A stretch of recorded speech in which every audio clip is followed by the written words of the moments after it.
আল্লাহ তুমি আমার গুনাহগার উম্মতকে বাঁচাও।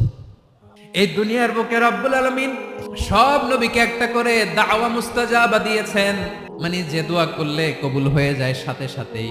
দুনিয়ার সব নবীরা ওই দোয়াটা দুনিয়ায় করে ফেলেছে।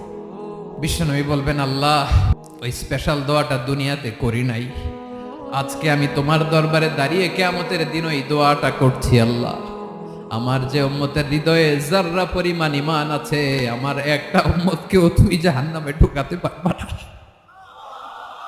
বিশ্বনবী পাগলের মতো একবার হাউজে কাউসারে যাবেন, একবার সিরাতে যাবেন, একবার পুলসিরাতের দিকে, একবার হাউজে কাউসারের দিকে পাগলের মতো দৌড়াতে থাকবেন, তার কোনো গুনাহগার উম্মত যাতে জাহান্নামে ঢুকে না যায়।